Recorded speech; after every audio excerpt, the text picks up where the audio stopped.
Welcome to the Unity of Olympia podcast. Well, on the first day of school, a teacher asked one of her students, "What are your parents' names?" And the student said, "Well, my father is laughing and my mother is smiling." And the teacher said, "Are you kidding?" And the student said, "Nope, my brother's kidding and I'm joking."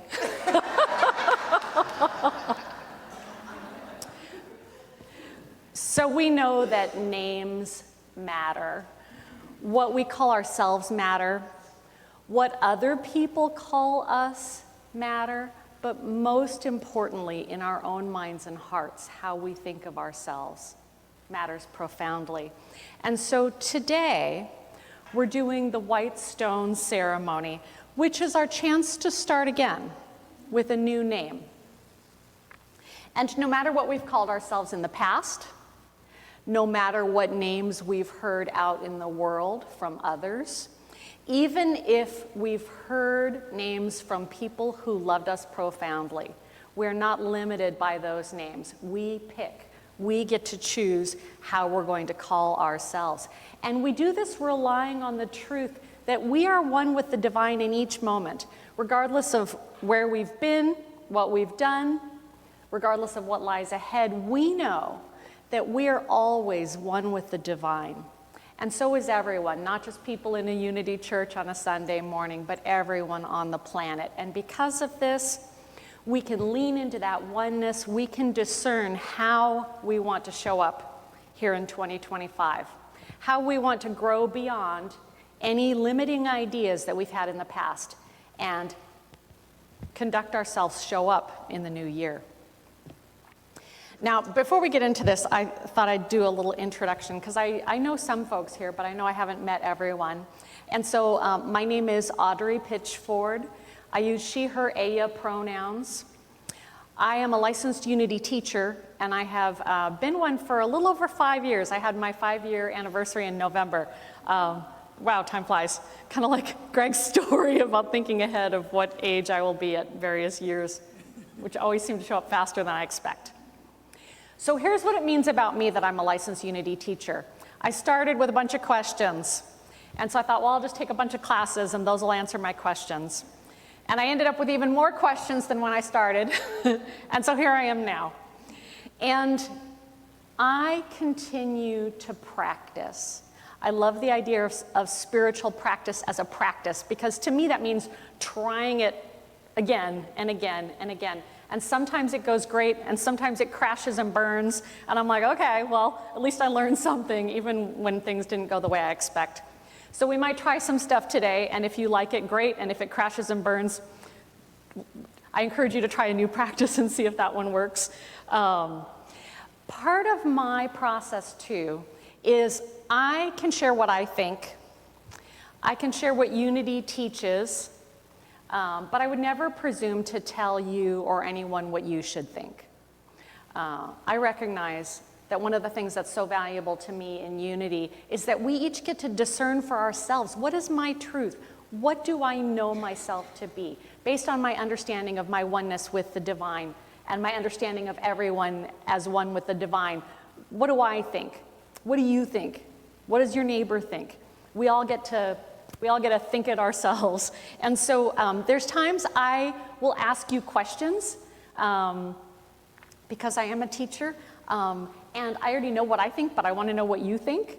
I never ask right or wrong questions. So I just ask, when I want to hear your ideas. So I won't be trying to get anyone or test you or anything like that.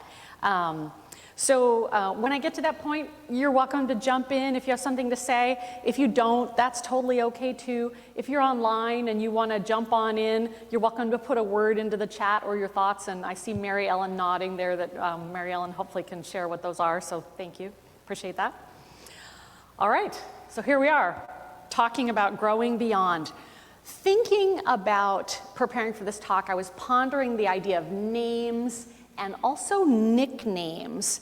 And thinking about when we might have or use a nickname. So I don't know about you, but I've had nicknames. I've used nicknames with my family, with our pets. Cities and places sometimes have nicknames. And so this is a chance for you all to share if you'd like. What are some nicknames that you have heard or used? Leonard. Say it again. Leonard. My sister used to call me Leonard because my middle name's Lynn. Okay. What does that mean? Terry was called Leonard. Uh-oh, by the mean sister. Okay, well, we'll talk about those kind of funny but mean nicknames in a bit. Thank you. I appreciate you sharing that, Terry. Oli. Okay, yeah, for Olympia. Yeah. Or Oli Town. Yeah. Charlie. Okay. You were named after a Marine Corps? Ah, okay. Okay, thank you. Thank you for your service, by the way. All right, other nicknames. Well, Okay. Stevie, okay. and I was called, my dad named me Walto. Now, if that doesn't feel good. Okay, okay. All right, then we won't repeat it, but thank you, Janine, for sharing. Yes, Mary Ellen, something online. Bubba and Pumpkinhead. I hope those are pets. Maybe? I was Butterball. Butterball, okay, okay. All right, all right. Yeah, Carol. I'm sorry? Nana, oh yes, okay. All right, all right, all right. Okay, Cookie? Oh, that's so sweet. All right, did I see your hand, Betty? Beetle, like Beetle Bailey. Ah, oh, okay, okay. All sorts of variations of Betty. All right, last one. Okay, okay, for grandmother, Mayday, right? Mayday, okay, all right, okay. So we could go on. I think everyone gets the idea. So when I was doing research, wordreference.com talks about a nickname is a name added to or substituted for the proper name of a person or place. But even more interesting for me was why we use nicknames. And here's what Word Reference had to say. We can use nicknames as terms of affection, okay? So I had a cat a while back that was a black cat. Her name was Puma. And you know, Puma's a pretty big, fierce animal, and she was a little delicate thing. So I called her Pumalina or Pumalinda because she was very delicate. We can use a nickname for familiarity, okay? So like Nana, yeah, or I'm sorry, it's not Mabel. Maybay, okay, all right. That one's not sticking in my head yet, but I can tell it's meaningful for your family. Yeah, my mom, when she became a grandma, she goes by Deanie. Okay, so it can be a familial nickname. Or nicknames can be used for ridicule. And we've probably all heard lots of examples. One that I heard that's not about any person has to do with I-5, and I've heard people call, like, because driving on it may not be very life-affirming, I've heard people call it Drive 5. Okay, so that's a relatively tame one, but I'm sure we can imagine others that may be more painful. And so perhaps you have had the experience, and I'm not going to ask anyone to disclose, so that's totally your business. Maybe you've been called by a nickname you didn't care for. Maybe you've heard other people refer to you by terms that didn't resonate with you. I know I have. And part of preparing for the White Stone is thinking about this idea of overcoming and knowing that we're not stuck or limited because we've heard something unkind or because maybe we've repeated something unkind in our own head, that we can always make a different choice. We can always move forward. We may not be able to change if other people out in the world choose to say unkind things about us or about people we care about. And we don't have to agree with that name. we don't have to buy in and call ourselves and repeat that name. We can choose a different name.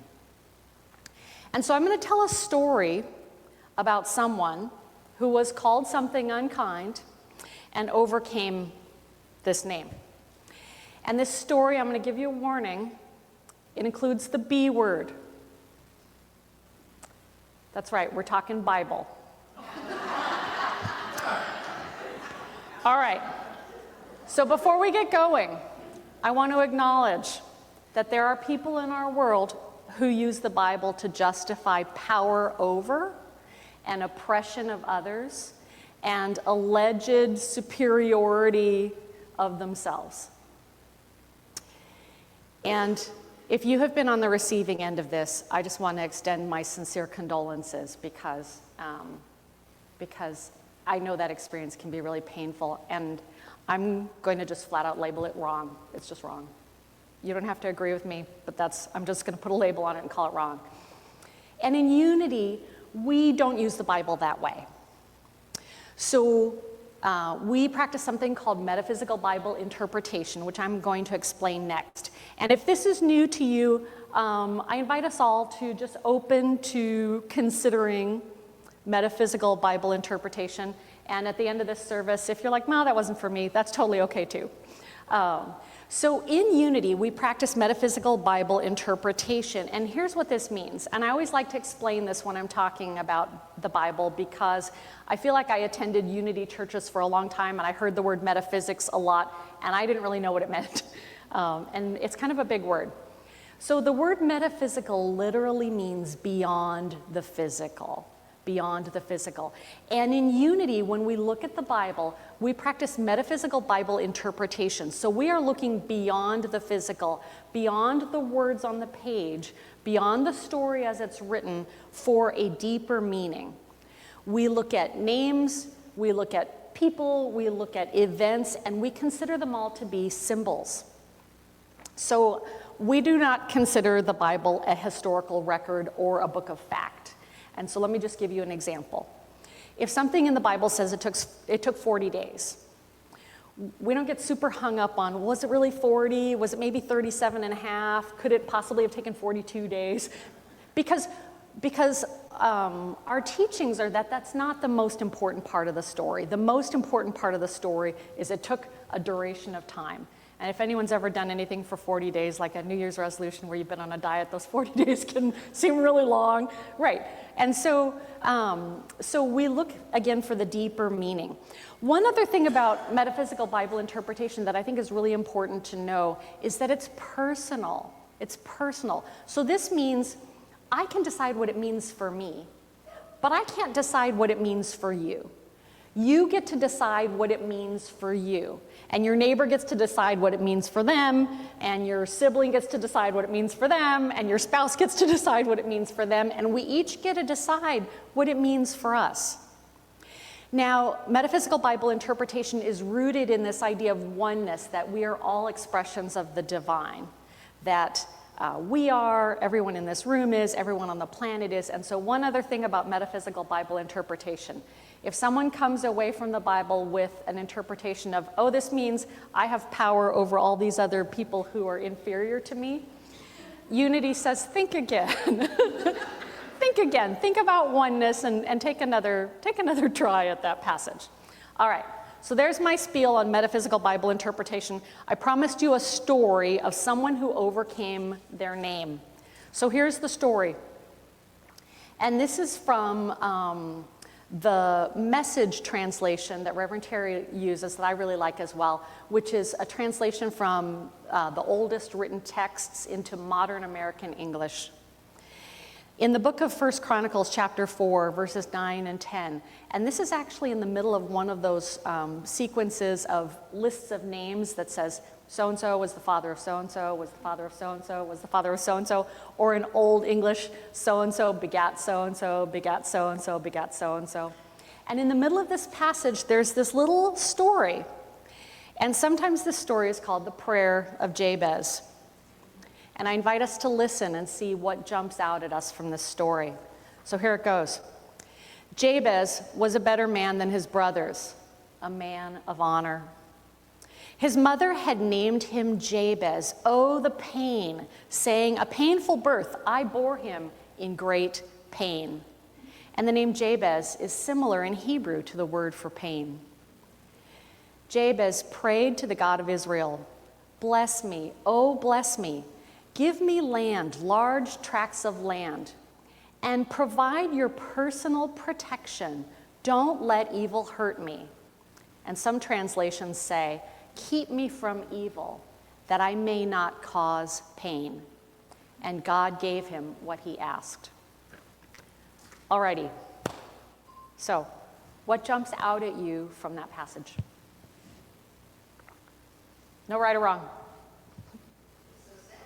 It's sad. His mom called him Pain. What a terrible name. Can you just imagine? Pain, it's time for dinner. Yeah. Yikes, right? Anything else? God gave him what he asked. Yes, yeah. He transformed, right? There's transformation in this story. Yeah, great. Anything else? He had a good attitude, yeah. One of the things that I like doing with metaphysical Bible interpretation, even though we all get to pick our own interpretation, is I like seeing what other people think, because sometimes that helps me see elements of the story that I might not have seen. And so there's a Unity author named Reverend Charlene Emanuel. She wrote a great book called Pray Up Your Life that the prayer team read together. And she provided a metaphysical interpretation of this story, which I looked at. So here's what Reverend Charlene has to say. This guy Jabez probably had a hard life. Being called Pain by his mom wasn't an awesome thing. It says, though, he was more honorable than his brothers. And Reverend Charlene says, yeah, he rose above his circumstances. How hard is it when we're around people who are all doing one thing to be doing the different thing than all the people around us who are doing the one thing, right? Blessings. And Jabez asked God for blessing, abundance, large tracts of land, personal protection, and said, don't let evil hurt me. Now, Reverend Charlene said this may initially seem like it was self-serving on Jabez's part, but she also points out that he was a man of honor. And in asking for God's personal protection, Reverend Charlene said this is a way of him wanting a closer awareness of his oneness with the divine, more alignment with the divine. And she talked about him asking for greater abundance in conjunction with that greater awareness of the divine, so that he could do good in the world.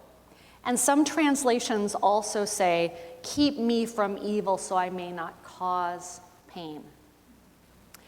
Now, I don't know if anyone's heard this saying, hurt people, meaning a lot of times if we have woundedness that we have not looked at, recognized, healed, we perhaps inadvertently spread that out into the world, to our loved ones, to our friends, to our family. Yeah, so Jabez recognized he could have called his son Pain Jr., right? And passed along this kind of thinking. And instead, he saw a better vision for himself. He asked the divine for resources so that he could be a blessing in the world. All right, so that's what Reverend Charlene saw. I thought that was pretty good interpretation. A couple other things that jumped out at me that I wanted to share. First of all, the placement of this story. I mentioned a little bit earlier, it's in this part about so-and-so is the father of so-and-so, is the father of so-and-so, the father of so-and-so. So what that tells me is that this story is about identity. This story is about what has someone been called versus how are they going to show up in the world. This guy had been called Pain, and he did not want to show up as more pain in the world. He was making a different choice. I think that's the other big thing that jumps out at me from this story is the element of choice. Like I mentioned, it's not always easy to stand out from the pack when we are with a group that is doing one thing. It's not always easy to do something else. It's not always easy to turn back around and say, what have I always been called? Is that really the truth of me? Do I want to be known for something else? And Jabez made intentional choices to change that pain trajectory to move into a different direction. All right, this reminds me that in each moment, not just January 1st or a new year, but in each moment we can begin again. We can ask ourselves, is this how I want to show up? I might be in a sea of circumstances that is all supporting me showing up in one way. Do I still want to show up in that way? Can I show up in a different way? What's my alignment with Source telling me is my way to show up today? Now, I love that we do the white stone ceremony in unity around New Year's time, because many people have a tradition around New Year's of doing resolutions. Now, you don't have to share, but just wave if you've ever had a New Year's resolution. I have, yeah, and some years it's gone awesome, and some years they've crashed and burned, so it goes. Here's some of the most common New Year's resolutions. Exercise more. Everybody laughs. Eat healthier. Lose weight. Save more money. And spend more time with friends and family. I want to suggest that what we decide to do in the new year is not as important as how we decide to do it. And let me give you an example. If I have a New Year's resolution that I am going to exercise more, I can do that with a lot of criticism and judgment and condemnation. I can go to the gym going, oh, why? I can look at my body and think, how did I get here? Why can't I do this? Everyone else on the other treadmills looks skinnier than I am. Right? That's one way of showing up. Or I can have the same resolution, exercise more, and I can be like, yeah, Audrey, you are strength in expression. Way to go, getting out of bed, putting on your gym clothes. Way to go, making it to the gym. Way to go, doing what you can on the treadmill. I am so proud of you. I am so grateful for this physical being. I am so grateful I get the chance to move. I'm so grateful I'm vertical. I'm so grateful I can breathe. So we have a real choice in how we show up. And this is what we're going to be focusing on in our white stone ceremony coming up next. All right, so we've got a little preparation to do before we actually get into the meditation itself. And I'm just going to start by asking if everyone received implements looking like these, a white stone and a pencil. Everyone who wanted one. And if you don't want one, that's totally okay. And if you're at home, perhaps you have a white stone hanging around. And if you don't, I suggest a white piece of paper is another great substitute until you get a stone or something that works for you.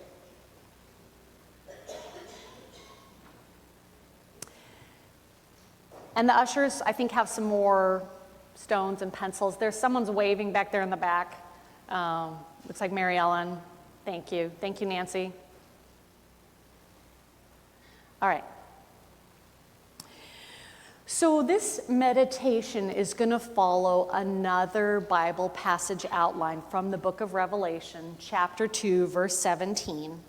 And I'm also going to be using a guide from Sandy Suter, who has a really great website. If you like nerding out on metaphysical Bible stuff, her website is metaphysicalfoodforthought.com, which cracks me up. She has some great resources on the white stone, and so I'm going to be leaning into her work with this meditation. And so before we get into things, I'm going to read the passage to you just so you can hear it once, and you'll hear it again when we're in the process of meditation. So again, as before, I invite you to get your metaphysical ears out, thinking about beyond the surface, and identify what jumps out at you from this passage from the book of Revelation, chapter 2, verse 17. Are your ears awake? Listen. Listen to the wind words, the Spirit blowing through the churches. I'll give the sacred manna to every conqueror.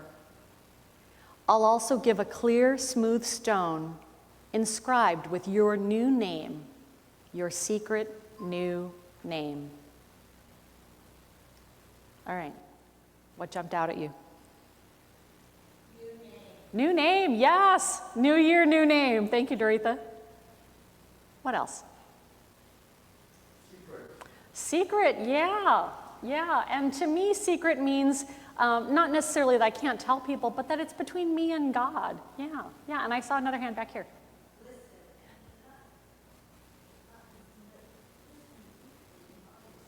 Oh, yeah, listening, and not necessarily just with the ears, but listening deeply with all of our senses. Beautiful, thank you. Anything else people want to share? It will be provided. It's inevitable. It'll happen. Thank you, Greg. Yeah. All right. So this is the passage. Like I said, you will hear it again. So during the meditation, I invite you to sit in a position that's comfortable for you. You're welcome to close your eyes or keep them open as you wish. I invite you to continue to breathe. Always a winner. You may want to hold the stone in your hands as you open your mind. There's going to be 4 parts for this meditation. So some of it will involve the passage that I just read, where I'll be reading and speaking about that.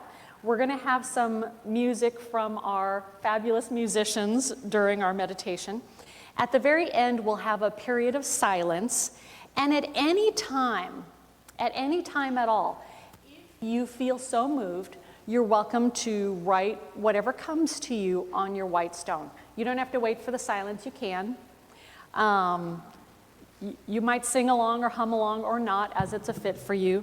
And these stones are for us to take with us at the end of the service. Please take it with you. So if nothing comes to you, that's totally okay.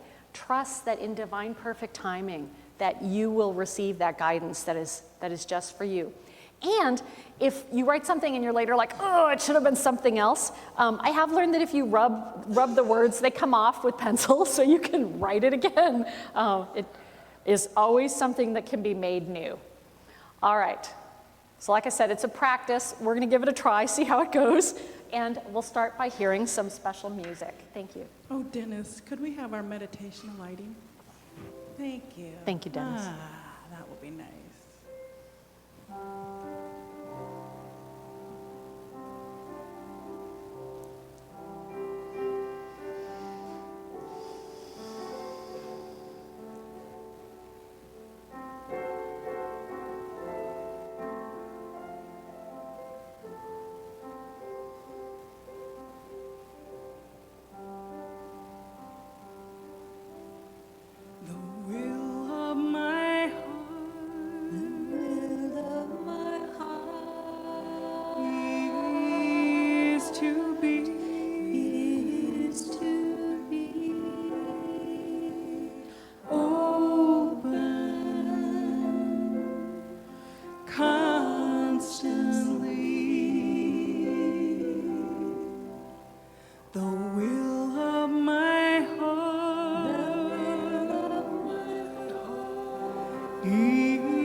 Let's sing it together.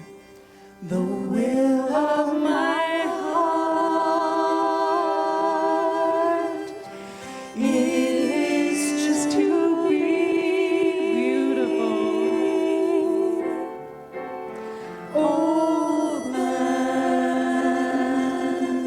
constant. Let's do it one more time. Let's place a hand on the heart, nice and big. The will of my heart is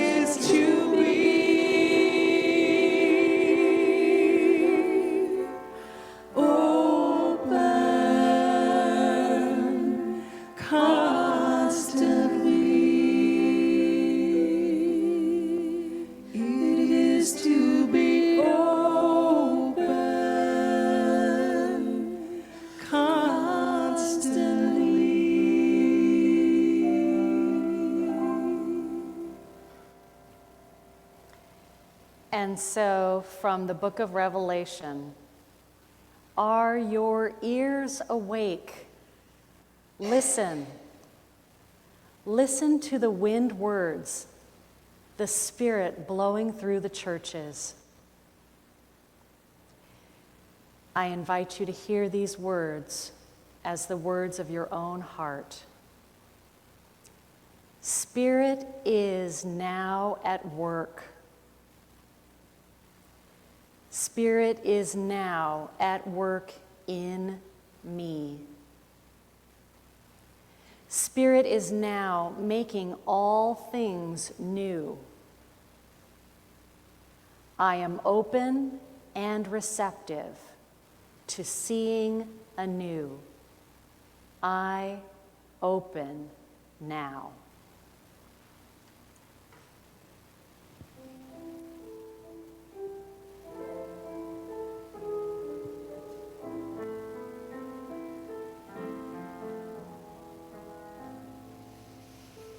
Let go of the shore and let the water carry you. Let go of the shore, float into the mystery. Let go of the shore and let the water carry you.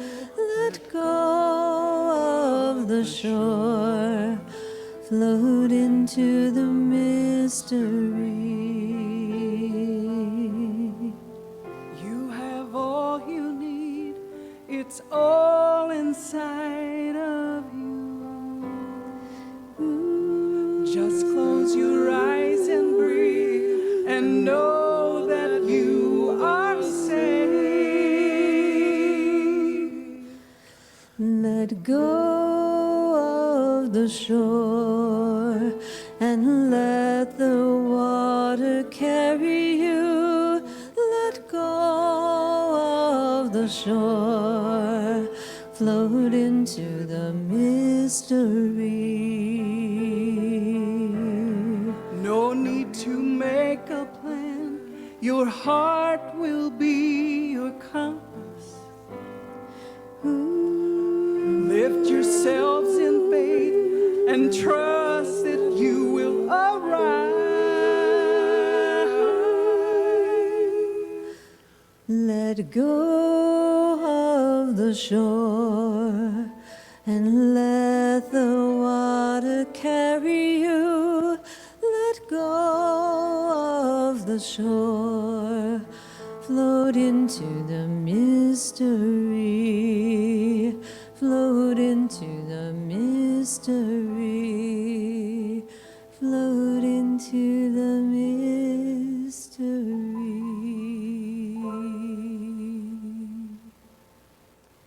From the book of Revelation, I'll give the sacred manna to every conqueror. Our Unity co-founder, Charles Fillmore, said that for him, sacred manna represented the bread of life, the awareness of divine presence everywhere, and that we are conquerors when we realize we can replace an old thought that no longer serves us with a new, more uplifting thought. Jesus described this to his disciples by saying, I have food to eat that you do not know about. And I invite us all to hear these words as the words of our own heart. The divine is right here, right now, closer even than the food I eat and the air I breathe. I lean on the divine right now. I am one with the divine. And because of this oneness, I envision abundant good right now.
from the book of Revelation, I'll also give a clear, smooth stone.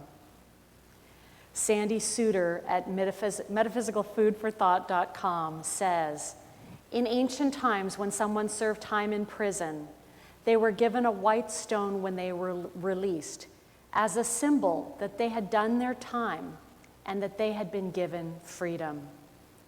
And so I invite you to hear these words as the words of your own heart. I see my stone as a symbol.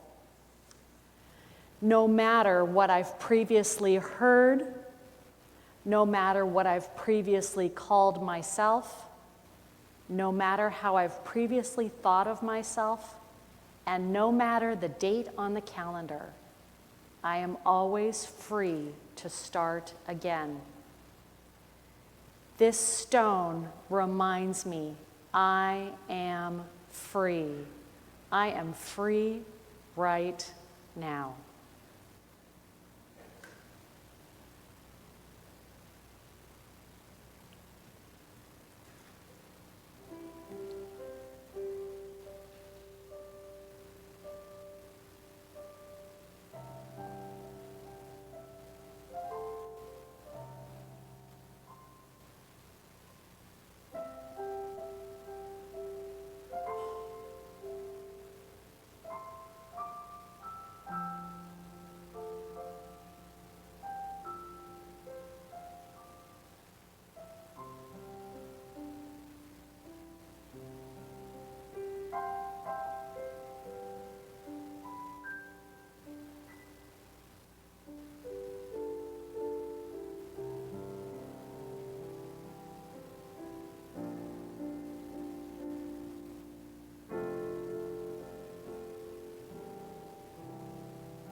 And from Revelation, this stone will be inscribed with your new name, your new secret name. Again, from Sandy Suter, names are very sacred things, representing the quality or essence of a person. And so I invite us all to hear these words as the words of our own heart. The divine reveals to me my true essence. The divine reveals to me my true name. I know who I have come here to be. I know how I have come here to be.